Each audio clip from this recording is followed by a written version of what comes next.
If اللہ میں مری بھابھی، سر میں سخت درد ہے، چکر بھی آ رہے ہیں، ایک کپ چائے کے ساتھ اسپرین کی گولی دے دو۔ میں اماں کے کمرے میں جا کر لیٹ رہی ہوں۔ چندہ سر پر کپڑا باندھے ہائے وائے کرتی کچن میں آئی تھی، جہاں طلعت موڑے پر بیٹھی راحت کے ساتھ پیاز بھون رہی تھی۔ جابر کے 4-5 دوست آ رہے تھے رات کے کھانے پر۔ بیاہی ہوئی نندیں بھی اپنے بال بچوں کے ہمراہ 2-3 دن سے میکے میں ڈیرا جمائے بیٹھی تھیں، سو سب کو ملا کر 20-22 لوگوں کا اکٹھا کھانا پکانا تھا۔ مجھے تو تم ہٹی کٹی دکھائی دے رہی ہو، راحت سے رہا نہ گیا۔ وہ غور سے چنگی بھلی چندہ کی صورت دیکھ رہی تھی۔ کام سے بچنے کا بہانہ تھا محض۔ اتنا کام پڑا ہے، اکیلی آپا تو پوری بارات کا کھانا نہیں بنا سکتی۔ تو تم ہاتھ بٹا دو، چندہ اسے گھورتے ہوئے پٹاخ سے بولی۔ راحت کی بے لاگ کھری اور 2 ٹوک باتیں سارے گھر کو بہت چبھتی تھیں، مگر وہ پرواہ نہیں کرتی تھی۔ تم جا کر لیٹو چندہ، میں ابھی چائے لے کر آتی ہوں۔ طلعت لجاجت سے تیوریاں ٹھہراتے کھڑی چندہ سے مخاطب ہوئی۔ بھابھی، اپنی بہن سے کہو ہمارے گھر کے معاملات میں دخل نہ دیا کرے۔ وہ برے برے منہ بناتی چلی گئی۔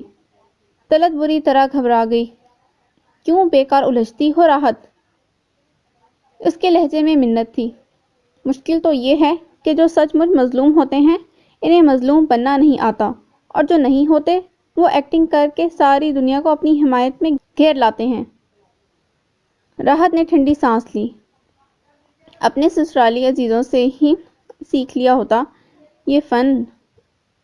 دیکھتی نہیں کتنی خوبصورتی سے آواز اور انداز اور چہرے پہ مظلومیت طاری کرتی ہیں۔ ان کی بیہتہ بیٹیوں کی شان دیکھی ہے؟ ذرا ذرا سی بات پر آسمان سر پر اٹھا لیتی ہیں، معمولی سی تکلیف پر اپنے خاوندوں اور ساس نندوں سے ناز اٹھواتی ہیں، میکے میں آ کے خدمتیں کراتی ہیں، رونا دھونا آہ و بکا اور چیخ و پکار مچا کر مقابل کی ہمدردیاں سمیٹتی ہیں، اور ایک آپ ہیں کہ بڑی سے بڑی تکلیف بھی گھول کے پی جاتی ہیں، صبر کی کنجی سے منہ سیے کام میں لگی رہتی ہیں۔ آپ کیا سمجھتی ہیں ایک دن آپ کا صبر جیت جائے گا؟ آپ کی بے لوث خدمتیں اور عاجزی اور انکساری ان لوگوں کو آپ کا گرویدہ کر دے گی۔ شوہر اور ساس تو ایک طرف، آپ تو اپنی نندوں اور دیوروں کی بھی بے دام غلام بنی ہوئی ہیں۔ آپ کے سوچ کر یہ نیکی کرتی ہوں گی کہ کل کلاں کو وقت پڑنے پر وہ آپ کے ایثار و قربانی اور خدمتوں کا صلہ دیں گے، آپ کی محبتیں واپسی لوٹائیں گے۔ نہیں آپا، ایسا نہیں، کبھی نہیں ہوگا۔ الٹا ضرورت پڑنے پر سب سے پہلے دھتکارنے کا عمل انہی کی طرف سے شروع ہوگا۔ وہ اپنا حق سمجھ کر روب سے آپ سے کام نکلواتے ہیں، ایسی نیکی کا کیا فائدہ جو بے شرع ہو؟ چھوڑو راحت، تم میری خاطر ذرا نرمی سے پیش آیا کرو۔ دیکھو اماں اور جابر کو ہمیشہ تم سے شکایت رہتی ہے۔ جابر تو کہتے ہیں اگر وہ تمہاری بہن نہ ہوتی تو میں اسے کبھی بھی گھر میں گھسنے کی اجازت نہ دیتا۔ طلعت نے دل پر پتھر رکھتے ہوئے بڑی عاجزی سے اسے سمجھایا تھا۔ مجھے پتا ہے وہ مجھے پسند نہیں کرتے، بلکہ چاہتے ہیں کسی طرح میرا یہاں آنا بند کرا دیں، لیکن آپا جب تک آپ کا وجود اس گھر میں ہے میں اپنے قدم نہیں موڑوں گی۔ اس کے چہرے پر عجیب سی مسکراہٹ آ گئی۔ پگلی، میرے کہنے کا یہ مطلب تھوڑی تھا۔ طلعت نے اسے گلے سے لگا کے پیشانی چوم لی۔ آپا پلیز میری ایک بات مان لیں۔ راحت نے اس کے کندھے تھام کر مضطربانہ کہا۔ خدا کے لیے یہ انتہا کو چھوتی ہوئی شوہر پرستی چھوڑ دیں۔ جابر بھائی کوئی خدا نہیں ہے کہ آپ ان کے قدموں میں سر رگڑتی رہیں۔ خدا نہ سہی، مجازی خدا تو ہیں۔ طلعت چائے کا پانی رکھتے ہوئے آہستگی سے بولی۔ اسی لفظ نے مرد و زن کو گمراہ کر رکھا ہے۔ کس حدیث میں استعمال ہوا ہے یہ لفظ؟ یہ ہندوانہ ذہنیت کا ایجاد کردہ ہے، جہاں زندہ عورتوں کو مردہ شوہروں کے ساتھ جلا دینے کی رسمیں ان کے مذہب کا حصہ ہیں۔ ہمارے مذہب نے تو عورت کو بحیثیت بیوی کے ایسے ایسے حقوق دے رکھے ہیں جو کبھی مغرب کی عورتوں کو بھی نصیب نہیں ہوئے، حالانکہ بظاہر وہ آزاد خیال، آزاد شہری ہیں۔ راحت کا چہرہ زور سے سرخ ہو گیا۔ بڑا شور ہو رہا تھا، میں عصر کی نماز بیچ میں چھوڑ کے بھائی کہ خدا جانے کیا ہو گیا۔ اچھا تو خیر سے راحت آئی بیٹھی ہے۔ صفیہ کچن میں داخل ہوئیں، لہجہ نرم مگر انداز چھپتا ہوا تھا۔ راحت نے ڈھیلے ڈھالے انداز میں سلام کیا۔ آپ نماز تو پوری کر لیتی، بلا وجہ کی زحمت کی۔ اس نے بھی تیر چلایا۔ ہاں، ابھی جا کے کروں گی۔ وہ جاتے جاتے اچانک پلٹی۔ میں نے سنا ہے تم نے نوکری کر لی ہے، شام کو نکلی راتوں کو گھر لوٹتی ہو۔ بی بی، یہ کالج کی پڑھائی کیا کم تھی چاند چڑھانے کو جو تم نے نیا محاذ کھول لیا؟ پیدل کا ہی صحیح، مگر ہے تو دور کا راستہ۔ بھرے بازار سے لانڈوں لپاڑوں کے بیچ سے سڑکیں پھلانگتی جاتی ہو۔ کیا تمہاری ماں کا دماغ پھر گیا ہے جو آگ اور پٹرول کا کھیل کھیل رہی ہے؟ خدا نخواستہ راہ چلتے کسی مرد نے ہاتھ ڈال دیا تو گئی نا عمر بھر کی نیک نامی۔ توبہ، کیا زمانہ آ گیا ہے جہاں لڑکیوں کو گھر کا چولہا چلانے کی بجائے بے شرمی سے کمائی پر بھیجا جا رہا ہے۔ یہ ہمارے گھر کا ماحول ہے، آپ کو دخل دینے کا کوئی حق نہیں، راحت نے بنا کسی لحاظ سے کہہ دیا۔ وہ چونکہ ذہنی طور پر ایسے جملے کے لیے تیار تھی، اسی لیے ان کی دل آزار باتوں سے دکھی نہیں ہوئی۔ جن لوگوں کی سوچ اور فطرت ہزار دلائل اور صفائی کے باوجود بدلنے کی امید نہ ہو، ان کی باتوں کو نظر انداز کرنا ہی بہتر ہوگا۔ خواہ مخواہ دل پر لے کر جلنے کوڑنے سے کیا حاصل؟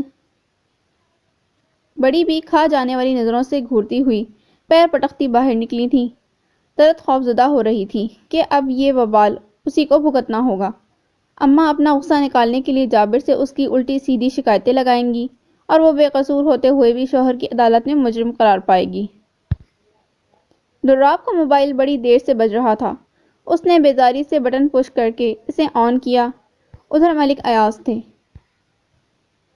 یہ کیا کھڑاک پال لیا ہے تم نے؟ ابھی تھوڑی دیر پہلے ملک بابا کا فون آیا ہے، وہ بتا رہے تھے تمہارا اور ملک توقیر کے بیٹے کا جھگڑا ہوا ہے۔ وہ خاصے فکر مند اور خفا تھے۔ انہیں اتنی جلدی خبر کیسے ہوئی؟ دراب حیرت سے سوچنے لگا۔ غالباً ساحر نے ملک بابا سے موبائل پہ بات کی ہوگی۔ کچھ نہیں ابا جی، آپ کیوں فکر کرتے ہیں؟ میں ہوں نا معاملہ سنبھالنے کو۔ اس شہری بابو کو واپسی کا راستہ دکھایا ہے اور تو کچھ نہیں کیا، وہ ہٹ دھرمی سے بولا۔ لیکن تمہیں مجھ سے مشورہ کر کے قدم اٹھانا چاہیے تھا۔ ادھر اسلام آباد میں سب کو خبر ہو گئی ہے۔ جوڑ ٹکر کا ہو تو سوچ سمجھ کر داؤ استعمال کرنا پڑتا ہے۔ تم بس ابھی چل پڑو واپس، ملک بابا کا یہی حکم ہے۔ ملک ایاز سوچ کر بولے، ایک تو تم جوان جہان لوگ عقل سے کام نہیں لیتے، جوش میں آ کر سارے کیے کرائے پر پانی پھیر دیتے ہو۔ او پتر، شکار کھیلنے کا بھی کوئی طریقہ ہوتا ہے، بس اب تم نکل پڑو۔ اچھا ابا جی، دراب نے بادل نخواستہ حامی بھری اور موبائل آف کرنے کے بعد ٹہلتے ہوئے کچھ سوچنے لگا۔ اسے حویلی پہنچے آدھا گھنٹہ ہو چکا تھا، مگر ابھی تک جیپ میں زخمی اور بے ہوش پڑے سکندر کا خیال نہیں آیا تھا۔ یوں بھی وہ ایک بے رحم اور بے حس شخص تھا، انسانی جانوں سے کھیلنا اس کے لیے کوئی نئی بات نہیں تھی۔ رات ڈھل چکی تھی۔ فاطمہ کھانے پر بلانے آئی تو دراب فتح محمد کو بلا کر گاڑی نکالنے کا حکم دے رہا تھا۔ چھوٹے ملک جی، وہ کھانا تیار ہے جی۔ کم مرتبہ ادھیڑ عمر نوکرانی فاطمہ نے سر سے سرکتی اوڑھنی قابو کرتے ہوئے نیاز مندی سے اطلاع دی۔ میں نہیں کھاؤں گا۔ اور وہاں وہ باہر نکلتے نکلتے مڑا۔ شہریال بی بی کیا کر رہی ہیں؟ وہ جی سائمہ بی بی کے ساتھ کھانے کی میز پہ بیٹھی ہیں۔ انہیں بتا دینا میں ملک آباد واپس جا رہا ہوں۔ ہائے میرے ربا، ملک جی یہ تو سکندر ہے۔ جو ہی فتح محمد نے جیپ کا دروازہ کھولا، خون میں ڈوبے بے ہوش چہرے والے سکندر کو دیکھ کر اس کے اوسان خطا ہو گئے۔ وہ تھر تھر کانپتا گھبرا کر ایک دم پیچھے ہٹا تھا۔ اوہو، اس مصیبت کا تو خیال ہی نہیں آیا۔ دراب ایک نظر سکندر پر ڈال کر جھنجھلاہٹ میں مبتلا ہو گیا۔ پہلے تو جی میں آئی یوں ہی پڑا مرنے دے، ایک اس کے نہ ہونے سے کون سا پہاڑ ٹوٹ پڑے گا؟ ویسے بھی ابا جی کسی طرح اس کا کانٹا نکال کر گل بانو پھپھو کے حصے کی جائیداد پر قبضہ کرنے کے چکروں میں رہتے ہیں، لیکن پھر ان کے متوقع رد عمل نے اس کو ایسا کرنے سے روک دیا۔ شکار کھیلنے کا بھی کوئی طریقہ ہوتا ہے۔ ان کے کہے ہوئے لفظ اس کے ذہن میں آئے۔ اس کو ڈاکٹر کے پاس لے جانا پڑے گا، لیکن ادھر کے ہسپتال کے 100 جھنجٹ ہوتے ہیں، بڑی پوچھ تاچھ کرتے ہیں۔ وہ کوف سے پیشانی مسلتے ہوئے جھلایا۔ ارادہ تھا کہ اسلام آباد کی طرف سے گزرتے ہوئے کسی ہاسپٹل میں لے جائے، مگر پھر اسے مخصوص قواعد و ضوابط کا خیال آ گیا۔ انتظامیہ کی تفتیش سے پولیس کیس بھی بن سکتا تھا۔ فتح محمد، تو ایسا کر، اسے اندر حویلی میں لے جا اور شہریار بی بی سے کہہ اس کی پٹی وٹی کرے، ہوش میں لانے کا کوئی چارہ کریں۔ چل جلدی کر، یہ زنانیوں کی طرح مرا کیوں جا رہا ہے؟ لاش تو نہیں دیکھ لی نا تو نے؟ اس نے فتح محمد کی بزدلی پر کرخت لہجے میں جھاڑ پلائی۔ ابھی ابھی لے گئے سرکار۔ فتح محمد میں بجلی بھر گئی۔ یہ لڑکا ابھی تک نہیں پہنچا۔ اپنی چھڑی پر زور ڈالتے ہوئے ملک بابا نے اضطراب آمیز ناراضگی سے ملک ایاز کو دیکھا تھا، جو کسی گہری سوچ میں ڈوبے ہوئے تھے۔ آ جائے گا بابا، 4-5 گھنٹے کا سفر ہے ملک وال تک، دیر تو لگے گی نا؟ ہمارے پاس زیادہ وقت نہیں ہے، ابھی کچھ دیر میں اسلام آباد جانا ہے۔ توقیر کا غصہ بھی ٹھنڈا کرنا ہے۔ ایک تو اس نے اپنی اولاد کو نہ جانے کس طرف لگا دیا ہے۔ وہ فکر مندی سے پیشانی مسلنے لگے۔ میں بھی یہی کہتا ہوں بابا، وہ کل کا لونڈا باپ دادا کی زمینوں کی بندر بانٹ کرنے چلا ہے، ان پر شہر بسا رہا ہے غریبوں کے لیے۔ ملک ایاز نے حقارت سے سر جھٹکا۔ اسی دن کے لیے ہم کہتے تھے تعلیم حاصل کر لو، 4 جماعتیں پڑھ لو گے تو دنیا سے ٹھگی کرنے کا سلیقہ آ جائے گا۔ ملک بابا پر اسرار انداز میں مسکرائے۔ بھئی بنانے دو اس کو، جو کوٹھیاں کھڑی کرنی ہیں کر لے، وہ سڑک، پانی، بجلی اور گھر اسکول بنائے گا، ہم ہاؤسنگ اسکیم کے تحت اسے مہنگے داموں بیچ دیں گے، یا کاروبار کرنے والوں کو سونے کے بھاؤ فروخت کر دیں گے۔ اپنی مارکیٹنگ ایجنسی کھول کر کروڑوں کما سکتے ہیں۔ یوں بیکار پڑی بنجر ہوتی زمین ہمیں کون سے انڈے دے رہی ہے؟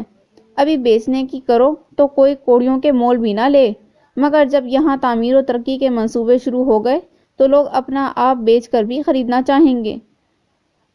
بات کو اور حالات کو سمجھا کرتے ہیں، یہ بات سمجھا دینا اپنے بیٹے کو۔ ملک بابا اٹھ کھڑے ہوئے۔ ٹھنڈا کر کے کھانے کا اپنا سواد ہوتا ہے بیٹے، اپنی بڑی اماں سے کہو تیار ہیں تو آ جائیں، سعود کا رشتہ کر رہے ہیں ہم، شاید جلد ہی شادی کی خبر سنو۔ اچھا، یہ تو خوشی کی بات ہے بابا، آپ ادھر گاؤں میں کیوں نہیں کر لیتے؟ یہاں شادی کی رسمیں ہوں گی، بارات ادھر سے جائے گی رچ گھچ کے، ذرا رونق میلہ رہے گا، ملک ہاؤس والوں کو بھی بلا لیں گے ادھر۔ چونکہ انوار صاحب ملک بابا کے حقیقی بیٹے تھے، اس لیے ایاز ان سے براہ راست کوئی دعوت نہیں رکھتے تھے۔ ہاں، سوچیں گے اس بات پر بھی، ذرا معاملہ سیٹ ہو جائے۔ ملک بابا پرخیال انداز میں مونچھوں کو بل دے رہے تھے۔ صبح کاذب کے آثار نمودار ہو چکے تھے۔ جب سکندر کو ہوش آیا، آنکھیں کھولیں تو دیر تک حواس اپنی جگہ نہیں لوٹے۔ وہ در و دیوار کو تکتا ہوا پہچاننے کی کوشش کر رہا تھا کہ وہ کدھر ہے، کس حال میں ہے اور کس کے پاس ہے۔ جو ہی اس نے کرہ کر کروٹ لی، اس کے ہاتھ کسی ریشمی سی گداز چیز سے ٹکرا گیا۔ لمس میں ٹھنڈک اور لطافت تھی۔ سکندر نے آنکھیں مسل کر دیکھا۔ گورے کبوتر کی طرح ملائم تلووں والے خوبصورت پیر بستر کی پٹی پر رکھے ہوئے تھے۔ وہ بیڈ کے قریب کرسی کھینچ کے بیڈ پر پاؤں رکھے بے خبر سو رہی تھی۔ سر کرسی کی پشت سے ٹکا ہوا تھا۔ ایک شریر سیاہ لٹ سفید نرم گالوں پر سانپ کی طرح کنڈلی مارے جھول رہی تھی۔ نکیلی لامبی پلکیں رخساروں پہ بچھی ہوئی تھیں۔ وہ گہرے میرون کلر کے لباس اور سیاہ دوپٹے میں سکندر کے درینہ خواب کا کوئی حصہ دکھائی دے رہی تھی۔ اسے اپنی آنکھوں پر یقین نہ آیا۔ اس نے اپنی پیشانی پر ہاتھ رکھ کر ٹٹولا۔ زخم پر مہارت سے پٹی بندھی تھی۔ تو کیا ان حسین ہاتھوں کی حیات پرور مشاقی نے اسے نئی زندگی عطا کی ہے؟ ان مسیحا انگلیوں نے اسے چھوا ہے؟ اس عنایت غائبانہ پر سکندر کا دل بند ہونے لگا۔ اس کے روئیں روئیں میں تحیر کا ارتعاش دوڑ گیا تھا۔ نظریں شہریال کے گود میں رکھے رنگ و روشنی برساتے چمکتے دمکتے ہاتھوں پر مرکوز تھیں۔ پھر اس نے بیڈ کی پٹی سے ٹکے پیروں کو دیکھا جو اس کے اتنے قریب تھے کہ ذرا سا ہاتھ بڑھا کر ان کا لطیف و سرور آ گئی لمس اپنی ہتھیلیوں میں جذب کر سکتا تھا۔ اس کا جی چاہا اپنے لبوں کے بوسہ اظہار سے ان کو جنبش دے۔ شوق، ہیجان، حیرت اور بے چینی نے اس کے جذبات میں ہلچل مچا دی تھی۔ کیا میں اتنا خوش نصیب ہوں کہ تیری مسیحانہ توجہ کا مرکز بنا ہوں؟ اس نے حسرت سے دل ہی دل میں اس محلقہ کو مخاطب کیا۔ اے دلربا، اے پری وش، کیا تو نے اس بے قیمت انسان کے زخموں پہ اپنی عنایت کی شبنم برسائی ہے؟ تو نے درد کے کانٹے نکال کے گلابوں کا پیرہن چڑھایا ہے میری پیشانی پر؟ میں ہوشناک ہوں تو کیا کروں کہ اتنی مہربانی، اتنی قدردانی کے لائق کہاں؟ اس نے بے اختیار اٹھنے کی کوشش کی، رگوں میں جیسے خون کے بجائے سپاس کے جذبے دوڑ رہے تھے۔ اسی لمحے شہریار کی آنکھ کھل گئی۔ لیٹے رہو ابھی، ہلنا نہیں۔ کیسے ہو اب؟ وہ پاؤں نیچے اتار کر پپوٹے مسلتے ہوئے کرسی سے اٹھ گئی۔ آنکھوں میں کچی نیند کی گلابیاں گھلی ہوئی تھیں۔ آپ میری خاطر کیوں بے آرام ہو رہی ہیں شہریار بی بی؟ وہ آہستگی سے سیدھا لیٹتا ہوا مخاطب ہوا۔ تمہیں شاید اپنی حالت یاد نہیں ہے۔ وہ تو زندگی باقی تھی جو بچ گئے، خدا نخواستہ دماغ کی کوئی شریان پھٹ جاتی تو۔ وہ خاموش ہو گئی۔ یہ سب کیسے ہوا؟ فاطمہ بتا رہی تھی تمہیں دراب گاڑی میں ڈال کر لائے تھے۔ ایسی صورت میں تو انہیں فوراً ہسپتال لے جانا چاہیے تھا۔ کیا کوئی جھگڑا ہو گیا تھا زمینوں پر؟ اس کا تفکر اور اس کا تردد، اس کی تشویش بھری تفتیش، یہ سب سکندر کو کتنا اچھا لگ رہا تھا۔ وہ بے اختیار اس کی طرف دیکھتا چلا گیا۔ دکھاؤ ٹمپریچر تو نہیں ہے اب؟ اس نے بے پرواہی سے سکندر کی کلائی پر ہاتھ رکھا اور سکندر کی نبض ٹھہر گئی۔ اس کا جسم پسینے میں شرابور ہو گیا، چہرے پر تمتماہٹ پھیلنے لگی۔ لمس تھا کہ آگ جس نے اس کے پورے بدن کو تندور کی مانند دہکا دیا تھا۔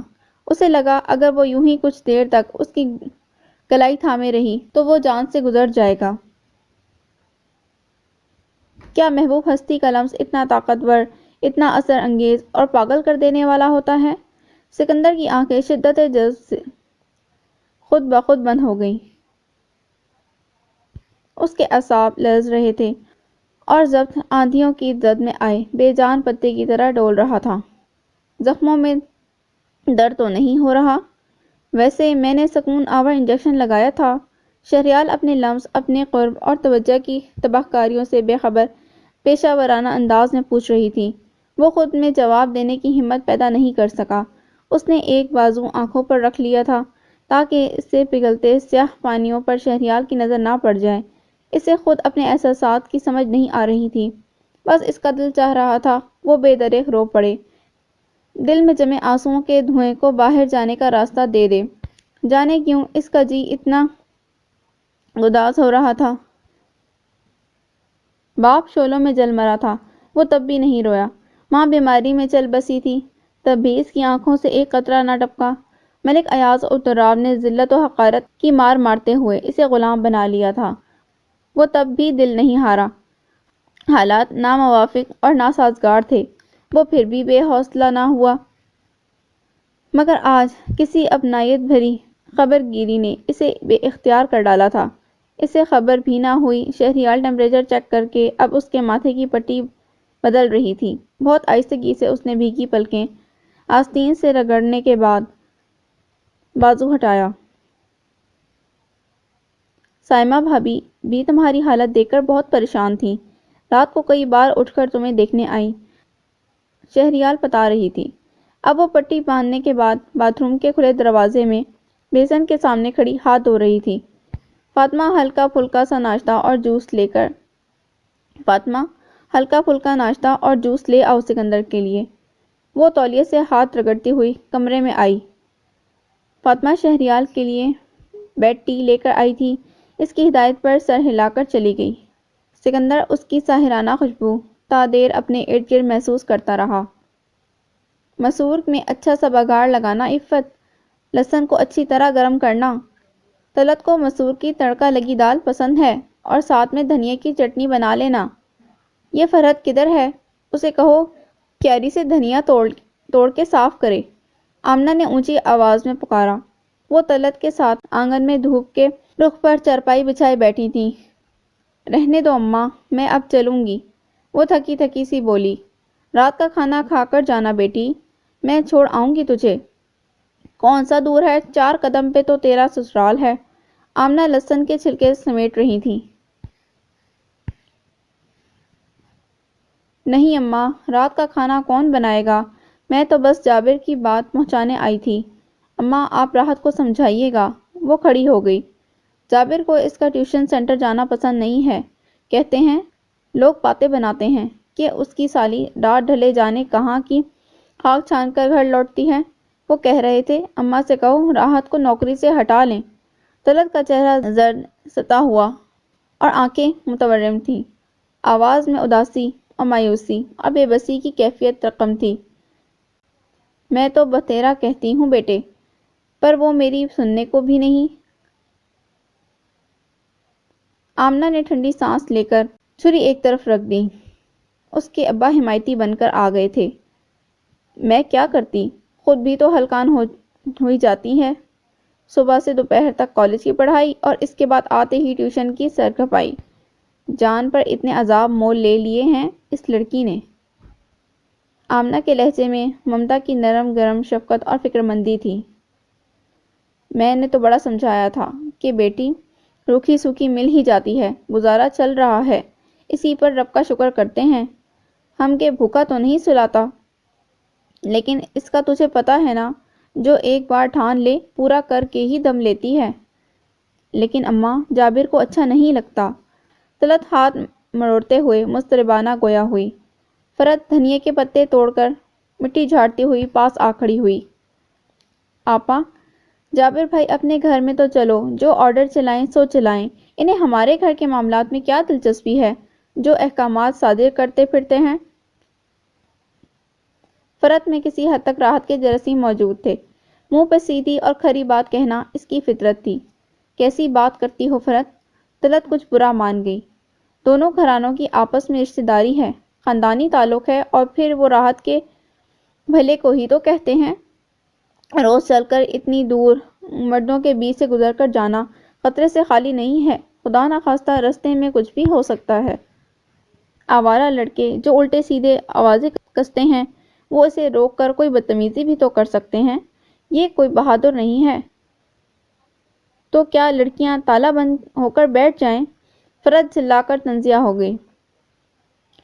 موت ایک دن آنی ہے اور سب کو آنی ہے، لیکن اس کے ڈر سے لوگ کاروبار زندگی ختم کر کے کونے میں گھس کر نہیں بیٹھ جاتے۔ رہی بات کچھ ہو جانے کی، تو اگر کچھ ہونا لکھا ہو تو بیسیوں پہرے دار کی موجودگی میں بھی ہو سکتا ہے۔ کیا کوئی رات میں دیوار پھاند کر گھر کے اندر نہیں آ سکتا؟ دن دہاڑے ڈاکو گھروں میں لوٹ مار مچاتے ہیں، کیا خطرہ صرف باہر نکلنے والی لڑکیوں کو ہوتا ہے؟ بس کر، ٹر نہ کر، بڑی بہن سے زبان چلاتے شرم نہیں آتی؟ اماں نے بیاہی بیٹی کا دل رکھنے کے لیے فرحت کو لتاڑا۔ چل جا کے چٹنی بنا، کاش تم میری جگہ ہوتی تو تمہیں سمجھ آتی۔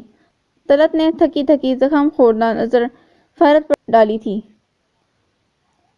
حکم حاکم مرگ مناجات کے تحت اسے ہر اس آرڈر کی تکمیل کرنا تھی جو اس کے سرتاج کی طرف سے جاری کیا جاتا تھا۔ آپا کو اپنے شوہر سے آگے کچھ نظر ہی نہیں آتا، کیا خدا بن گئے ہیں وہ ہم سب کے؟ فرحت عفت کے ساتھ جلے دل کے پھپولے پھوڑ رہی تھی۔ مسٹر جابر، مجھے وہ فائل بھجوا دیں جس میں انٹرویو کے لیے آنے والے امیدواروں کا بائیو ڈیٹا جمع کیا گیا تھا۔ ساحر نے انٹر کام پر سپروائزر جابر سے رابطہ کیا۔ یس سر، ابھی بھجواتا ہوں، جابر نے مستعدی سے جواب دیا۔ بڑی بھول ہو گئی، لیگل ایڈوائزر کا انتخاب مجھے بہت پہلے کر لینا چاہیے تھا۔ ساحر نے بڑبڑاتے ہوئے ایمان کو مخاطب کیا جو اس وقت اس کے آفس میں بیٹھا تھا۔ دونوں کالونی کا ماڈل ڈسکس کر رہے تھے۔ چند لمحوں بعد اٹینڈنٹ فائل لے کر اندر آیا۔ ساحر بغور درخواستیں چیک کرنے لگا۔ محسن آفتاب LLB، یاد آ گیا۔ خاصا پرجوش اور ذمہ دار نوجوان دکھائی دے رہا تھا، خود اعتمادی اور کام کرنے کی لگن بھی تھی۔ میرا خیال ہے اسے ہی فائنل کر لیتے ہیں۔ کیا خیال ہے؟ اس کا بایو ڈیٹا دیکھ کر بتاؤ۔ ساحر نے فائل میں سے چند کاغذات علیحدہ کر کے ایمان کی طرف بڑھائے جو کسی گہری سوچ میں ڈوبا ہوا تھا۔ کیا کہا؟ وہ چونک کر ساحر کی صورت دیکھنے لگا۔ میں کہہ رہا ہوں اس لڑکے کے ڈاکومنٹ اسٹڈی کر کے اپنی رائے دو۔ کہاں گم ہو تم؟ میں تو گم تھا اپنے ہی حال میں، تیرے خواب تیرے خیال میں۔ لاؤ بھائی ادھر دو۔ کبھی اس تخیلاتی دنیا سے باہر بھی آ جایا کرو۔ ساحر نے طریقے سے اس پر چوٹ کی۔ آپ کی معلومات ادھوری اور معتصبانہ ہیں ملک صاحب۔ بزرگ فرما گئے ہیں، تخیل ہی تہذیب کا نشان دیتا ہے، عمل کی رہنمائی کرتا ہے۔ یہ نہ ہو تو عمل کہاں ہے؟ عمل کہاں سے آئے؟ ہر چیز پہلے تصوراتی ہوا کرتی ہے، کوئی تبدیلی اچانک رونما نہیں ہوتی، اس کے لیے وقت درکار ہوتا ہے۔ آنکھ کو چاہیے ایک عمر اثر ہونے تک۔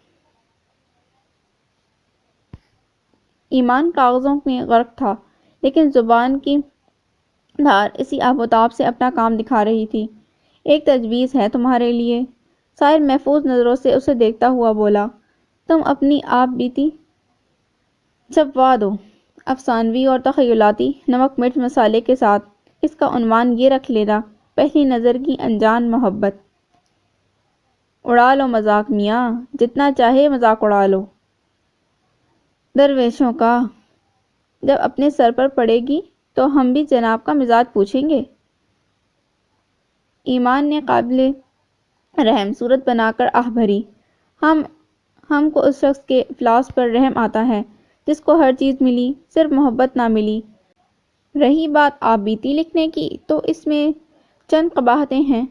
جس چیز کا تعلق براہ راست اپنے دل سے ہو اسے لکھنا دشوار ہو جاتا ہے۔ ایک تو یہ احساس رہتا ہے کہ جو کچھ ہم محسوس کر رہے ہیں اسے شاید صحیح طور پر بیان نہ کر پائیں۔ دوسرے لاشعوری طور پر یہ اندیشہ ہوتا ہے کہ جو بات ہمارے لیے نہایت اہم ہے شاید دوسروں کے لیے قطعی غیر اہم ہو۔ اس نے کاغذات ساحر کو واپس کر دیے۔ ٹھیک ہے، رکھ لو اس نوجوان کو۔ ساحر فون ملانے لگا۔ ٹرن ٹرن ٹرن مسلسل بجتی بیل پر نگین جھلاتی ہوئی راہداری میں آئی تھی۔ خدا جانے دونوں یاجوج ماجوج کہاں سوئے پڑے ہیں۔ اظہر اور محسن کو کوستی ہوئی نگین نے ریسیور اٹھایا۔ مسٹر محسن آفتاب کو بلا دیجیے۔ نمبر دوہرا کر تصدیق کرنے کے بعد اسے کسی مرد نے ٹھہرے ہوئے پروقار اور نفیس لب و لہجے میں مخاطب کیا۔ جی ایک منٹ۔ نگین نے یوں ہی ریسیور کان سے ہٹا کر ادھر ادھر دیکھا۔ ٹی وی روم خالی تھا، ڈرائنگ روم اور کچن کا دروازہ بند تھا۔ رقیہ خالہ اپنے کمرے میں آرام کر رہی تھیں۔ نگین کا قیام انہی کے کمرے میں تھا۔ اگر رات کو جاگ کر لیکچر تیار کرنا ہوتا تو وہ ٹی وی روم میں آ جاتی تھی۔ سامنے والا کمرہ اظہر اور محسن کا تھا۔ اس کا دروازہ قدرے نیم وا تھا۔ محسن، محسن، ارے بھائی سنتے ہو یا کانوں میں تیل ڈالے بیٹھے ہو؟ ریسیور اس کے ہاتھ میں تھا اور وہ چلاتے ہوئے اونچی آواز میں بلا رہی تھی، اس بات سے قطعی بے خبر کہ ساری گفتگو دوسری طرف سے سنی جا رہی ہے۔ محسن، اظہر، یا خدا یہ لڑکے ہیں یا چھلاوے؟ ابھی تو یہیں تھے، مجال ہے جو بتا کر باہر نکلیں، یوں ہی دروازے کھلے چھوڑ کر چلے جاتے ہیں۔ وہ سلواتیں سناتی ہوئی دوبارہ فون کی طرف متوجہ ہوئی اور ریسیور کان سے ٹکا لیا۔ ایکسکیوز می، محسن تو اس وقت گھر پر نہیں ہے، آپ پلیز میسج نوٹ کروا دیں، جیسے ہی آئے گا میں بتا دوں گی۔ اس نے شائستہ لہجے میں کہا۔ انہیں کہیے گا کل ملک کنسٹرکشن کمپنی کے آفس آ جائیں، ہم نے انہیں لیگل ایڈوائزر کے طور پر اپوائنٹ کر لیا ہے۔ اپوائنٹمنٹ سے قبل کچھ ضروری ڈسکشن کرنا ہے۔ جی بہتر، آپ کا نام؟ نگین نے روانی سے مخاطب کیا۔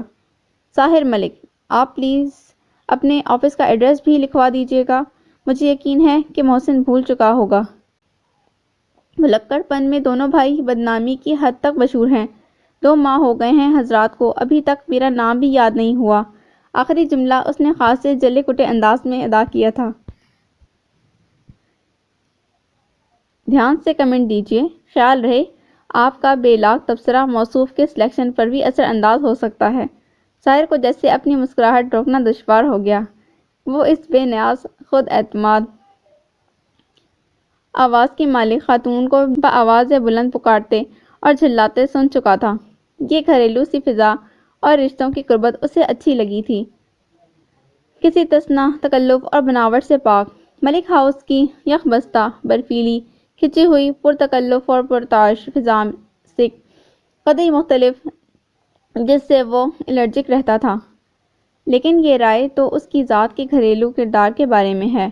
آفیشلی یقیناً الرٹ اور سیریس رہے گا، یہ میرا خیال ہے۔ نگین نے بغیر کسی ہچکچاہٹ کے سنجیدگی سے بات کو سنبھالا۔ چلیے مان لیتے ہیں، اوکے۔ ساحر نے ریسیور رکھ دیا۔ کیا کوکاف پر چلے گئے تھے؟ باتھ روم سے نکل کر تولیہ رگڑتے ہوئے محسن کو دیکھتے ہی وہ جیسے برس پڑی۔ نہیں تو یہ خیال آپ کو کیسے آیا مس نگینہ؟ محسن نے بلا کی حیرانی ظاہر کی۔ تو پھر کیا موت کے کنویں میں موٹر سائیکل چلا رہے تھے؟ جو جواب نہیں دیا۔ تمہارے متوقع باس کا فون تھا۔ اس نے تمام گفتگو دہرا دی۔ شکر ہے خدا کا، آخر ہم بھی جاب لیس کی فرصت سے نکل کر جاب فل کی لائن میں آ گئے۔ میں تو بھول ہی گیا تھا، تقریباً کوئی 2 ماہ پہلے انٹرویو دیا تھا۔ محسن جی بھر کر خوش ہوا اور اظہار مسرت کے طور پر ٹی وی روم کے قالین پر 2 کلابازیاں لگائیں۔ دہی بڑے کے بارے میں کوئی اطلاع ہے استادنی جی؟ اسے بھی بتاؤں؟ خیر۔ خبر ملتے ہی وہ اپنے ہم نوالا و ہم پیالہ سے شیئر کرنے کو بے چین تھا۔ بیگم ریاض بھی شور سن کر آنکھیں ملتی ادھر آ گئی تھیں۔ جاب کا سن کر بہت خوش ہوئیں۔ تو تمہاری طرف سے ٹریٹ پکی، مسٹر لیگل ایڈوائزر، ہے نا؟ نگین نے تصدیق ضروری سمجھی۔ بالکل۔ جہانگیر پر چلیں گے سب؟ محسن بڑی ترنگ میں تھا۔ پتہ نہیں، کچھ دن سے طبیعت بہت گھبرا رہی ہے زری بیٹی، یوں لگتا ہے جیسے کچھ ہونے والا ہے۔ اللہ خیر کرے۔ محراب نے بھی جا کر خبر نہیں پوچھی، بس اپنی خیر خیریت کا مختصر سا فون کیا تھا۔ اب تو اس بات کو بھی 15-20 دن ہو چلے ہیں۔ جیا ٹیرس پر بچھی نرم دری پر بچوں کے ساتھ بیٹھی ہوئی تھی۔ پریشان کیوں ہوتی ہیں جیا؟ انشاءاللہ وہ ٹھیک ٹھاک ہوں گے، آپ کو تو یوں ہی وہم رہتا ہے۔ زرلالہ نے سیب کی قاشیں کاٹ کر پلیٹ ان کی طرف بڑھاتے ہوئے تسلی دلائی۔ وہم نہیں بیٹے، کوئی بات ہے ضرور جو اتنے دنوں سے کھٹک رہی ہے۔ ان کا لہجہ اضطراب سے لبریز تھا۔ آخر اس نے فون کیوں نہیں کیا دوبارہ؟ پہلے تو ایسا نہیں کرتا تھا۔ فرصت نہیں ملی ہوگی۔ بتایا تو تھا انہوں نے کہ آج کل سپلائی بڑھ گئی ہے۔ زرلالہ انہیں اعصابی طور پر پرسکون رکھنے کی بڑے خلوص سے کوشش کر رہی تھی۔ خبروں میں بتا رہے تھے ساحلی علاقے سمندری طوفان کی لپیٹ میں آ گئے ہیں۔ سمندر کے قریب رہائشی آبادی کے ساتھ ساتھ بہت سی کشتیاں اور لانچیں تباہ ہو گئی ہیں۔ ٹی وی میں ساری صورتحال بتائی گئی تھی۔ 2 دن سے شدید طوفانیں باد و باراں کی اطلاعات موصول ہو رہی تھیں۔ جیا نے محراب کے دیے ہوئے مخصوص نمبر پر بار بار ٹرائی کیا تھا، مگر رابطہ نہیں ہو سکا تھا۔ یا تو فون خراب تھا یا کوئی اٹینڈ کرنے والا نہیں تھا۔ اچھا آپ ایسا کریں، اندر چل کر آرام کریں۔ کتنی راتوں سے آپ نے نیند نہیں لی، دیکھیں تو کتنی کمزور اور بیمار ہو گئی ہیں۔ محراب بھائی آئے تو مجھ پر کتنا خفا ہوں گے۔ چلیں آئیں۔ وہ ان کی کمر کے گرد سہارا دے کر محبت سے اٹھانے لگی۔ مجھے نیند نہیں آئے گی بیٹی، تم تکلیف نہ کرو، جیا نے نڈھال لہجے میں زرلالہ کا ہاتھ تھپ تھپا کر کہا۔ مما فون کی بیل ہو رہی ہے۔ ٹیرس پر ٹرائی سائیکل چلاتے ولی کے کان بہت تیز تھے، جو اس نے نچلے فلور پر بجتی بیل سن لی۔ میں دیکھتی ہوں۔ میں بھی چلتی ہوں بیٹے، جیا بے تابانہ اس کے پیچھے آئیں۔ زرلالہ ان کی محدود ذہنی کیفیت پر سخت فکر مند تھی۔ ہیلو، ریسیور اٹھاتے ہوئے جانے کیوں زرلالہ کا لہجہ مرتعش ہو گیا تھا۔ یہ محراب حسین کا گھر ہے؟ کھڑکھڑاتے ہوئے پیشہ ورانہ انداز میں پوچھا گیا۔ جی ہاں، زرلالہ کا دل دھڑکنے لگا۔ میرا تعلق ہاربر پولیس ڈپارٹمنٹ سے ہے۔ مجھے افسوس ہے کہ میرے پاس آپ کے لیے کوئی اچھی خبر نہیں ہے۔ زرلالہ کے کان سائیں سائیں کرنے لگے، پورے جسم پر چونٹیاں رینگ رہی تھیں۔ اسے لگا جیسے وہ اپنے قدموں پر کھڑی نہیں رہ پائے گی۔ جی کہیے۔ پسینے سے شرابور ہاتھ سے ریسیور پھسلتے پھسلتے بچا تھا۔ اسے خود اپنی آواز اجنبی لگی۔ محراب حسین کی لانچ سمندر میں الٹ گئی تھی۔ طوفان اتنا شدید تھا کہ لانچ اور اس پر سوار آدمیوں کا بچنا ممکن ہی نہیں تھا۔ ان کی لاش 3 دن کی تلاش کے بعد مل گئی ہے۔ یہاں سے آج شام اسلام آباد روانہ کر دی جائے گی۔ ہم آپ کے دکھ میں برابر کے شریک ہیں۔ حکومت متاثرین کی پوری مالی امداد کرے گی۔ کیا ہوا زری؟ کیا ہوا؟ بولو۔ ساکت و صامت کھڑی زرلالہ کے ہاتھ سے ریسیور پھسل کر زمین پر آ رہا تھا۔ اسے سکتے کے عالم میں کھڑا دیکھ کر جیا دیوانہ وار اسے جھنجھوڑنے لگی۔ کیا ہوا زری؟ کچھ تو بولو۔ جیا کے لب لہجہ حتیٰ کہ پورا سراپا کانپ رہا تھا۔ زرلالہ کے کانوں میں سائیں سائیں ہونے لگی۔ اوہ میرے خدایا! کس دل سے ماں کے کلیجے میں اس قیامت خیز خبر کے پنجے گاڑوں، کن لفظوں میں اس کی گود اجڑنے کی اطلاع فراہم کروں۔ بتاؤ لڑکی، مجھے بتاتی کیوں نہیں؟ کیا ہوا میرے بیٹے کو؟ وہ ہذیانی انداز میں اسے جھنجھوڑنے لگی۔ آنکھیں بے یقینی سے پھٹی پڑ رہی تھیں، ہونٹ خشک، مرتعش اعضاء اور حواسوں سے بیگانہ انداز۔ کس نے فون کیا تھا؟ محراب کے بارے میں کیا بتایا ہے؟ ارے پھونک ڈالو میرا کلیجہ، نوچ لو میرے دل کو، سنا دو کہ خاوند کے بعد میں بیٹے کی لاش پہ رونے کے لیے زندہ رہ گئی ہوں۔ شاید یہ بھی ممتا کا کوئی وجدان تھا، کوئی عرفان تھا کہ وہ خبر کا حرف زرلالہ کے چہرے کی منجمد کتاب پر پڑھ چکی تھی۔ محراب بھائی اب ہم میں نہیں رہے جیا۔ کہاں چلا گیا ہے میرا محراب؟ جیا کا پورا جسم آن کی آن میں پتھر بن گیا۔ چہرے کے تاثرات عجیب وحشت زدہ انداز میں کھنچ کر جامد ہو گئے، یوں جیسے ہپنوٹائز کر دی گئی ہوں۔ وہ ہم سے بہت دور چلے گئے ہیں جیا۔ زرلالہ سسکیاں بھر رہی تھی۔ اچانک اس نے محسوس کیا کہ اس کے بازوؤں میں مقید نحیف سراپا بھربھری مٹی کی طرح نیچے کو ڈھہ رہا ہے۔ جیا، اس نے ہول کر ان کا چہرہ اوپر اٹھا کر تاثرات جانچنے کی کوشش کی۔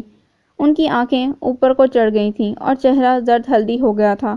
بوکھلائے ہوئے انداز میں اس نے نبض چیک کی، سانسیں سننے کی کوشش کی، مگر نتیجہ ندارت۔ اس پر سکتہ طاری ہو چکا تھا۔ جیا کو کیا ہوا ہے مما؟ سہمے ہوئے بچے بے قرار آنکھوں سے ماں اور جیا کی کیفیت نوٹ کر رہے تھے۔ زرلالہ کو جواب دینے کا یارہ کہاں تھا؟ اس کے ہاتھ پاؤں پھول گئے تھے۔ کیا کروں آخر؟ اسے کچھ سجھائی نہیں دے رہا تھا۔ ننگے پاؤں دوڑ کر گیٹ تک آئی، سڑک پر نگاہ دوڑائی، پھر مایوسی کے عالم میں دوبارہ اندر آئی۔ جیا بدستور ساکت و صامت فرش پر بکھری پڑی تھی۔ گاڑی کا انتظام تو نہیں ہو سکتا تھا، مگر ٹیکسی؟ ہاں ٹیکسی، میں کمپلیکس ہاسپٹل تو لے جا سکتی ہوں نا؟ وہ اپنے ماتھے پر دشت حماقت ثبت کرتی ہوئی جوتی پاؤں میں اڑس کر غیر متوازن قدموں سے دوبارہ سڑک پر آئی۔ کچھ دور چلنے کے بعد جب کراچی کمپنی کی طرف جاتی ڈبل روڈ پر آئی تو ٹریفک کے ہجوم میں ایک خالی پیلی ٹیکسی حاصل کرنے میں دشواری پیش نہیں آئی۔ گو کہ اس نے اس سے قبل ٹیکسی پر سفر نہیں کیا تھا، مگر اب اجنبی پر بھروسہ کرنے اور بن سوچے سمجھے چھلانگ لگا دینے کے سوا کوئی چارہ بھی نہیں رہا تھا۔ ٹیکسی ڈرائیور سے کہہ کر اس کی مدد سے جیا کو پچھلی سیٹ پر لٹانے کے بعد اس نے کسی نہ کسی طرح تینوں بچوں کو بھی ہمراہ بٹھایا اور گیٹ لاک کرنے کے بعد ڈرائیور کو چلنے کا اشارہ کیا۔ ایمرجنسی میں پہنچتے ہی جیا کو فوراً ICU میں ایڈمٹ کر لیا گیا۔ ان کا دماغ اور جسم دونوں مفلوج ہو گئے تھے۔ فی الحال سخت حفاظتی اقدامات کی ضرورت ہے۔ یہ یہیں ہاسپٹل میں رہیں گی، شاید آپریشن کی ضرورت بھی پڑے۔ 2 گھنٹوں کے طویل انتظار کے بعد بالآخر ایک نرس کی منت سماجت کے بعد صورتحال واضح ہوئی تھی۔ مما، یہ ہم کہاں آ گئے ہیں؟ جیا کو ڈاکٹر کدھر لے گئے ہیں؟ انہیں کیا ہوا ہے؟ ہاسپٹل کے کوریڈور میں انتظار کی طوالت سے گھبرائے، خوف کے شکنجے میں مقید بچوں کے ننھے منھے اعصاب جواب دے گئے تھے۔ سارا اور ولی نے بلا جھجک رونا شروع کر دیا۔ کچھ نہیں ہوا بیٹے، زرلالہ خود اپنی جگہ اذیت و بے بسی کی آگ میں جھلس رہی تھی۔ بے آسرا تو ہمیشہ سے رہی ہوں میرے مولا، مگر ایسی بے چارگی اور بے کسی اس سے قبل نہیں دیکھی تھی۔ وہ فرش پہ بیٹھی دیوار سے سر ٹکائے دھیرے دھیرے سارا کو تھپک رہی تھی۔ گاہے بگاہے اس کی نظریں آئی سی یو کے گلاس ڈور سے ٹکرا کر لوٹ آتی۔ اگر اس عورت کو کچھ ہو گیا تو میں کہاں جاؤں گی؟ وہ جو میری کچھ بھی نہیں لگتی، مگر جس نے دنیا اپنے بیٹے کے آگے میرا بھرم رکھنے کو مجھے رشتے کی بھانجی بنا لیا۔ شناسائی کا یہ جھوٹا رشتہ کس قدر سچا اور مضبوط ہے کہ میں اس کے بیٹے کا دکھ اپنے سینے میں دھڑکتا محسوس کر رہی ہوں۔ گھر، بچے، جیا، ہسپتال کی ضروریات اور شب بھر کا ٹھکانہ۔ اسے سمجھ نہیں آ رہا تھا اتنے سارے مسائل سے تنہا کس طرح نپٹا جا سکتا ہے۔ بچوں کو زیادہ دیر تک یہاں ہسپتال میں نہیں رکھا جا سکتا، اور جو گھر چھوڑا جائے تو کس کے پاس اور کس کے بھروسے؟ ماسی پارٹ ٹائم ملازمہ تھی جو 2-3 گھنٹے میں کام نپٹا کر اپنے گھر واپسی چلی جاتی تھی۔ مما، مجھے بھوک لگ رہی ہے۔ ولی نے معصومیت سے ماں کے کندھے ہلائے۔ میں گھر جاؤں گی مما، سارا مچل مچل کر رو رہی تھی۔ شاید کوریڈور سے گزرتے آتے جاتے لوگوں کے ہجوم سے گھبرا گئی تھی۔ علی البتہ بردباری سے خاموش کھڑا ایک ایک چیز کا جائزہ لے رہا تھا، مگر اس کی آنکھوں سے بھی خوف اور سراسیمگی مترشح تھی۔ کیا کیا جائے؟ بچوں کو کھانے پینے اور آرام کا بندوبست ضروری ہے۔ سوچ سوچ کر اس کا دماغ چھلنی ہو گیا۔ پھر ایک امید جگمگائی۔ اس نے بچوں کو بہلا کر ٹیکسی رکوائی اور واپس گھر پہنچ گئی۔ اپنا گیٹ کھولنے کی بجائے اس نے یاسمین بیگم کا گیٹ بجایا۔ جی بیٹا، کیا کام ہے؟ آؤ اندر آ جاؤ۔ بوا نے گیٹ کھولتے ہوئے آنکھوں کا جھنجا بنا کر زرلالہ کو دیکھا۔ بوا، یاسمین آنٹی یا ان کی بیٹی مہرینہ گھر پر ہوں گی؟ نہیں بیٹا، ابھی کسی پارٹی پر گئی ہیں۔ خیر تو ہے نا؟ بوا اس کا ستا ہوا پس مردہ چہرہ اور بھیگی پلکیں دیکھ کر معاملے کی تہہ تک پہنچنے کی کوشش کر رہی تھی۔ جواب میں زرلالہ نے چھلکتے آنسوؤں سے مختصراً محراب کی موت کے بارے میں بتایا۔ کمزور دل بوا جواں مرگی کی خبر سنتے ہی کلیجہ تھام کر رہ گئی۔ میں رات کو جیا کے پاس ہسپتال ٹھہروں گی۔ آپ کی بڑی مہربانی ہوگی اگر رات بھر کے لیے بچے اپنے پاس رکھ لیں۔ آپ کو تو بہرحال جانتی ہوں، بھروسہ بھی ہے۔ اس نے لجاجت سے درخواست کی۔ کیسی بات کرتی ہو بیٹا، خدا دشمن پہ بھی یہ وقت نہ لائے۔ تم گھر اور بچوں کے بارے میں بے فکر ہو جاؤ۔ بی بی گھر پر ہوتی تو میں تمہارے ساتھ ہسپتال بھی چلتی۔ شکریہ بوا، اس کی ضرورت نہیں ہے۔ اچھا میں چلتی ہوں۔ بڑی مشکل سے بچوں کو چمکار کر پھولوں والی آنٹی کے گھر ٹھہرانے پر آمادہ کیا تھا۔ واپس بھاگم بھاگ ہسپتال آئی تو کوئی دل خوش کن خبر اس کی منتظر نہیں تھی۔ وہ کوریڈور کے بیچ پر خود کو گراتے ہوئے تھک کر ٹوٹنے لگی۔ ایک ایک کر کے تمام گزرے ہوئے مناظر یادداشت کی اسکرین پر تھرک رہے تھے۔ وہ دمِ واپسی بجھا بجھا سا افسردہ انداز یاد آ رہا تھا۔ ہاں، سفر تو بہت لمبا ہے۔ واپسی کا ہر سفر بہت طویل ہو جاتا ہے۔ محراب نے کہا تھا۔ کبھی کبھی تو بیج بھنور میں پڑاؤ ڈالنے کو جی چاہتا ہے۔ اور پھر جیا کی تاکید پر اوپری ہنسی سمیٹ بولا تھا۔ کمال ہے جیا، آپ ہمیشہ سمندر کے پیچھے پڑی رہتی ہیں۔ وہی تو ہے سکون آور آغوش۔ میرا جی چاہتا ہے اس کی گود میں آنکھیں بند کر کے پڑا رہوں، ایک طویل نیند لوں۔ اور بالآخر اس نے یہی کیا۔ روح کا پنچھی اپنے محبوب سمندر کی لہروں کے حوالے کر دیا۔ آنسو چونٹیوں کی لمبی لمبی قطار کی طرح زرلالہ کی پلکوں سے سفر کرتے ہوئے تھوڑی تک گر کر دامن میں جذب ہوتے گئے۔ اب تمہارا زخم کافی حد تک منمل ہو چکا ہے، میرے ساتھ ہسپتال چلو، 1-2 ضروری ایکس رے کرنا ہے تاکہ ہر طرح سے اطمینان ہو جائے۔ سرخ ڈاٹ والی قمیض اور سیاہ ڈاٹس والی شلوار کے ہمراہ چنا ہوا سرخ و سیاہ دھاریوں والا دوپٹہ سلیقے سے کندھے پر جمائے، سیاہ ہینڈ بیگ ہاتھ میں تھامے، شہریال کے ساتھ محصول خوشبو کا جھونکا بھی اندر داخل ہوا تھا۔ سکندر نے دلچسپی سے اس کا سراپا جانچا۔ آپ میرے اتنے معمولی سے زخم کے لیے فکر مند کیوں ہیں شہریال بی بی؟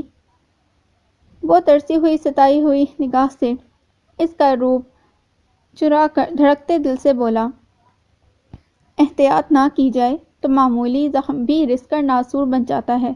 لاؤ دکھاؤ، ڈریسنگ بدلنے کی ضرورت ہے یا نہیں؟ پلنگ کے قریب آ کر اس کی پیشانی پر جھک گئی، یوں کہ کندھوں پر جھولتے سلکی بال مسل کر گردن اور گالوں کا احاطہ کر گئے۔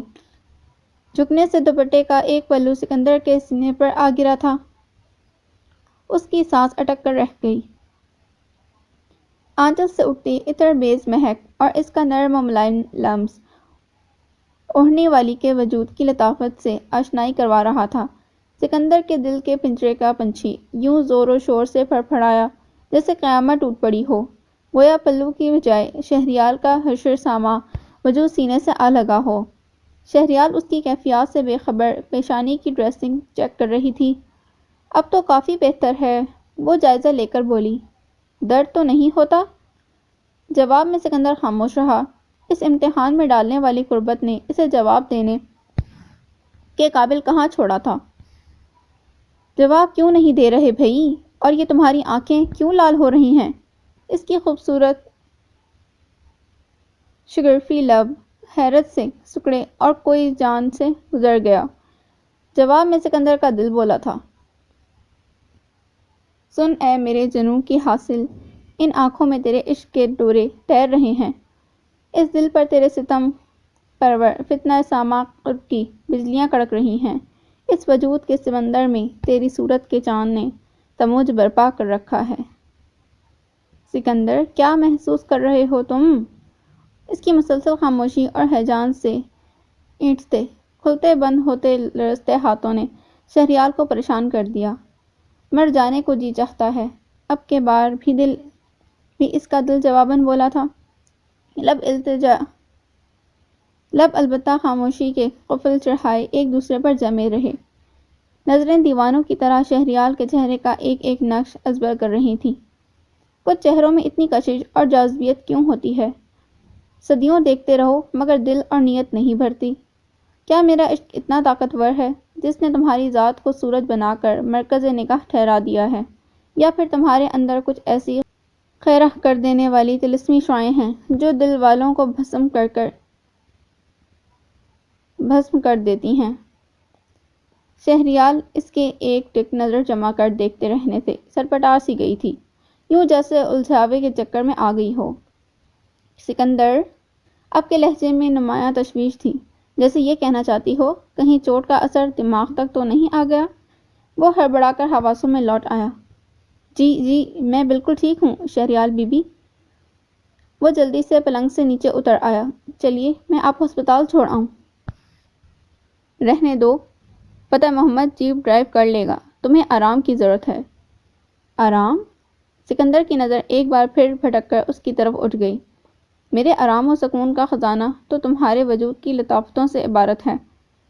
تم ہو میرے قرار کا منبع، میری بے تابیوں کا حاصل، میری بے خواب رتوں کا خمار، میری شوریدگی کا علاج۔ میں ڈرائیو کر لوں گا، فتح محمد کو رہنے دیں۔ اس نے اصرار کیا تو شہریال خاموش ہو گئی۔ ملک آباد سے اسلام آباد کمپلیکس ہاسپٹل تک کا سفر سکندر نے جیسے کسی خواب میں طے کیا تھا۔ شہریال اپنی ازلی بے نیازی و لاپرواہی سے پچھلی سیٹ پر کھڑکی پہ کوہنی جمائے باہر جھانکتی رہی۔ اس کے چہرے پر وہی پروقار و مکلف اور متعین تاثرات تھے جو اس کی شخصیت کا خاصہ تھے۔ شہریال ڈیوٹی روم سے ہو کر اسے سرجیکل وارڈ میں لے آئی۔ لیبارٹری ٹیسٹ اور ایکس رے کے کام سے فارغ ہو کر سکندر واپس جانے کے ارادے سے کوریڈور سے گزر رہا تھا جب اچانک اس کی نظر ایک پریشان صورت دلکش لڑکی پر پڑی۔ وہ ملگجے لباس اور سفید چادر میں ملبوس کراری سے آئی سی یو کے بند دروازے کی سمت دیکھ رہی تھی۔ اس کی رنگت گلابی تھی، ہونٹوں پر پپڑی جمی ہوئی تھی، خوبصورت سیاہ آنکھوں میں رت جگہ کے ساتھ ساتھ عجب سی اذیت کی سرخیاں بھی رچی ہوئی تھیں۔ سکندر کے قدم خود بخود سست پڑ گئے۔ کیسے مخاطب کیا جائے، وہ سوچتا ہوا قریب آ کر ٹھہر گیا۔ اسی لمحے وہ اچانک اٹھ کھڑی ہوئی۔ بات سنیے، وہ جو ابھی آپ کے ساتھ تھیں وہ ڈاکٹر ہیں یہاں؟ اس کا لہجہ پریشانی میں ڈوبا ہوا تھا۔ جی ہاں، مگر وہ جملہ ادھورا چھوڑ کر اس کی گھبرائی مصیبت زدہ کیفیت کا جائزہ لینے لگا۔ کیا آپ بتا سکتے ہیں وہ کس طرف گئی ہیں؟ میرا مطلب ہے کہاں مل سکتی ہیں؟ وہ جلدی سے بولی۔ آپ کو کیا پریشانی ہے؟ خدا نخواستہ کوئی سیریس بات ہے؟ میری ایک بہت قریبی عزیزہ یہاں ایڈمٹ ہیں۔ وہ بیٹے کی موت کا صدمہ برداشت نہیں کر سکی، اپنے حواس کھو بیٹھی ہیں۔ ڈاکٹرز نے اسپیشل کیئر میں رکھا ہے۔ کچھ خبر نہیں مل رہی کن حالات میں ہیں۔ لواحقین کو اندر جانے کی اجازت نہیں ہے، صرف متعلقہ عملہ ہی یونٹ میں آ جا سکتا ہے۔ میں پتہ کروا دیتا ہوں۔ کیا نام ہے آپ کی عزیزہ کا؟ جیا، میرا مطلب ہے مسز عالیہ شہاب، وہ جلدی سے بولی۔ سکندر سر ہلاتا ہوا اندازے سے سرجیکل وارڈ کی طرف چلا گیا۔ کچھ دیر کی پوچھ تاچھ کے بعد شہریار کا پتہ چل ہی گیا۔ اس نے مختصراً اسے اس لڑکی کی پرابلم بتائی۔ شہریار آئی سی یو سے ملحقہ کمرے میں چلی گئی۔ مریضہ کا نام بتا کر اس نے نرس سے معلومات لیں، پھر واپس آ کر سکندر کو بتایا۔ مریضہ کی حالت نازک ہے، شاید ایک عرصے تک وہ ذہنی اور جسمانی طور پر نارمل نہ ہو سکے گی۔ سکندر نے واپس آ کر زرلالہ کو بتا دیا۔ اطلاع پاتے ہی اس کا چہرہ کرب کی آماجگاہ بن گیا۔ اوہ خدایا، کس آزمائش میں ڈالا ہے تو نے؟ اس نے سر پکڑ لیا۔ مس، اگر میرے لائق کوئی خدمت ہو تو… سکندر کو اس معصوم لڑکی پر خواہ مخواہ ترس آ رہا تھا۔ اس کی مدد کرنے کو جی چاہتا تھا۔ شکریہ مسٹر۔ اس نے سوالیہ انداز میں سکندر کی طرف دیکھا۔ سکندر عظیم۔ اور آپ؟ وہ جھجکا۔ زرلالہ۔ وہ تھکے تھکے انداز میں دوبارہ بینچ پر بیٹھ گئی۔ بہرحال میں آپ کو تکلیف دینے کے لیے معذرت خواہ ہوں۔ شرمندہ نہ کریں۔ ایک دو مزید رسمی باتوں کے بعد سکندر وہاں سے رخصت ہو گیا۔ وہ سوچ رہا تھا جانے غم کے ماروں کو کی کون سی نشانیاں مشترک ہوتی ہیں جو ان کو دیکھتے یا ملتے ہی غیر محسوس طور پر اپنائیت اور قربت جاگنے لگتی ہے۔ یہ دیکھو علی، یہ گلِ نگینہ ہے۔ اس کی خوبی یہ ہوتی ہے کہ دیکھنے میں مٹر کے پھول سے مشابہ ہوتا ہے، اس لیے اسے آسٹریلوی مٹر بھی کہتے ہیں۔ اس کا پھول درمیان سے گہرا سیاہ اور سائیڈوں سے سرخ ہوتا ہے۔ یہ دیکھو۔ مہرینہ تینوں بچوں کو لے کر لان میں اپنے ڈھیر گملوں اور کیاریوں کے پودوں سے متعارف کروا رہی تھی تاکہ وہ کسی طرح بہلے رہیں، مگر بچوں کی بے دلی ان کے چہروں سے عیاں تھی۔ آنٹی، میری مما کہاں ہیں؟ جیا کہاں ہیں؟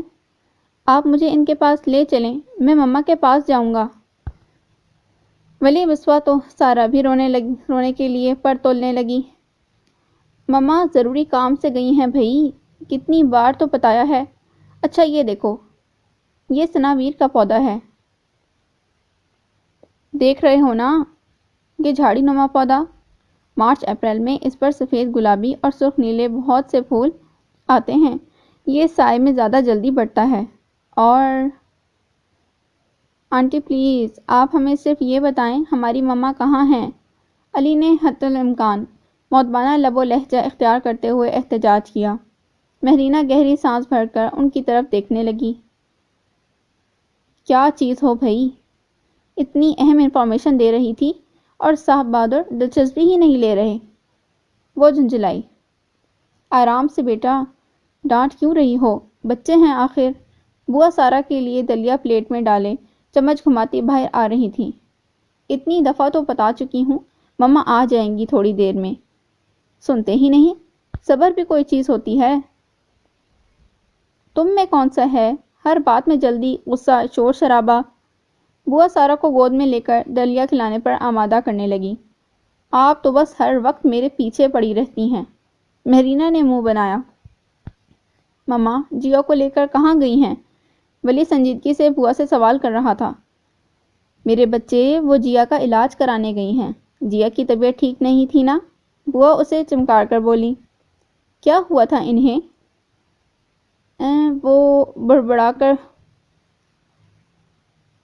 بوا گڑبڑا گئیں۔ بس ایسے ہی، بندہ بیمار بھی تو ہوتا ہے نا، مگر پھر ڈاکٹر کو دکھانے کے بعد واپس بھی تو آ جاتا ہے۔ بچے نے فوراً جرح کی۔ بوا بیچارگی سے مہرینہ کی طرف دیکھنے لگی، جیسے پوچھ رہی ہوں ان بے قرار روحوں کی تشفی کے لیے کس قسم کا جھوٹ بولا جائے جسے ان کی عقل تسلیم کر لے۔ اسی لمحے مہرینہ کی نظر ادھ کھلے گیٹ سے سامنے والے گھر کے گیٹ پر ہارن بجاتی ایمبولینس پر پڑی تھی۔ ارے ایمبولینس آئی ہے! بوا جلدی سے اٹھ کر گیٹ کی طرف گئی اور پٹ کھول کر سامنے دیکھنے لگی۔ مہرینہ اور بچے بھی پیچھے آئے۔ یہ تو ہمارے گھر کے آگے رکی ہے۔ علی حیران پریشان دکھائی دیا۔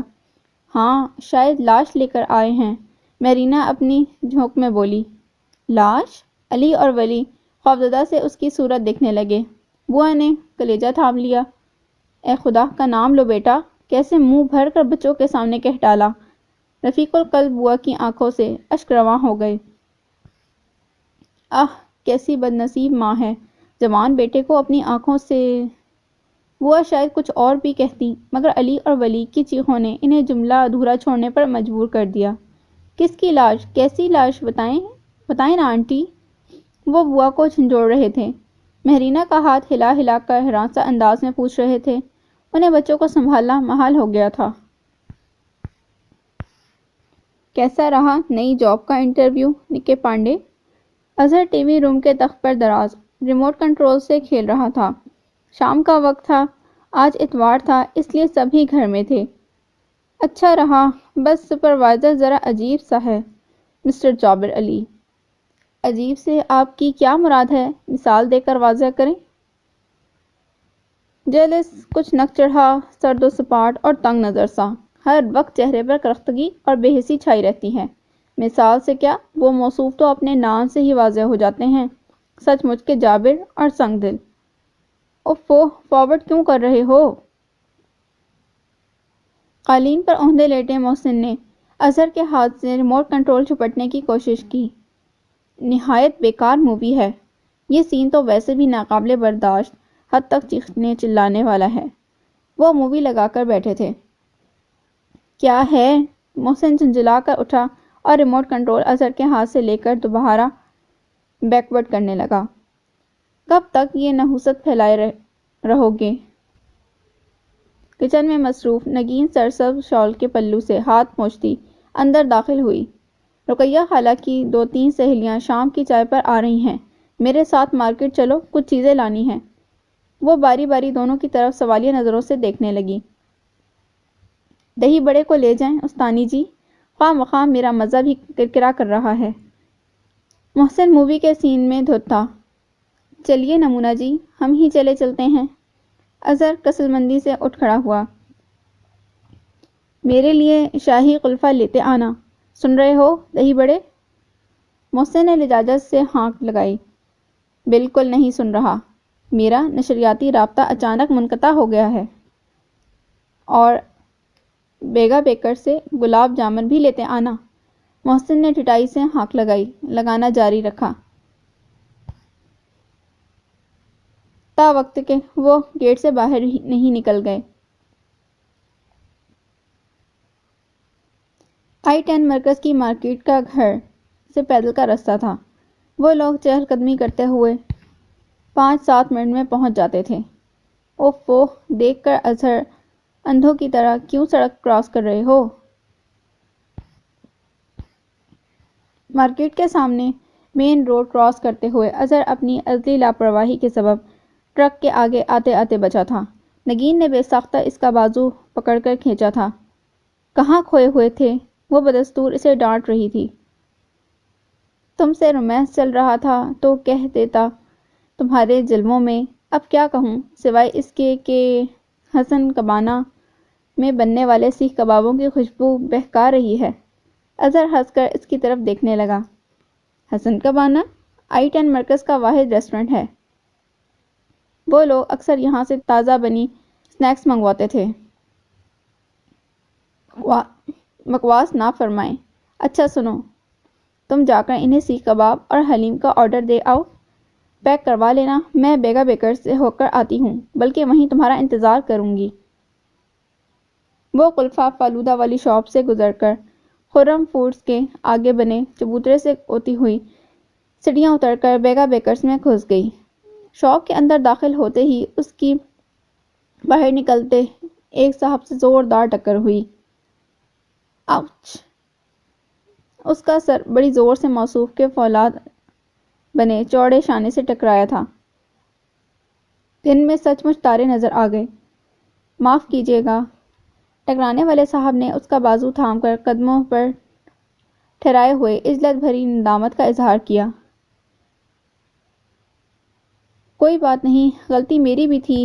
ہوش و حواس بحال ہونے پر نگین نے رواداری سے کہتے ہوئے مقابل پر نظر ڈالی۔ کریم کلر کے سفاری سوٹ میں ملبوس انتہائی سنجیدہ سحر انگیز دلکش شخصیت ایک تمکنت و سطوحت کے ساتھ اس کے سامنے ایستادہ تھی۔ اتنی انتہائی قسم کی سنجیدگی و گمبھیرتا اور استقلال و استقامت اس نے کبھی کسی مرد میں نہیں دیکھی تھی۔ چال ڈھال اور تاثرات سے اس کے ٹھوس اور عملی طرز فکر کی جھلک نمایاں تھی۔ آئیے پلیز، اس نے سائڈ پر ہو کر مہذبانہ و شائستہ انداز میں کہتے ہوئے نگین کو اندر آنے کا اشارہ کیا اور خود باہر نکل گیا۔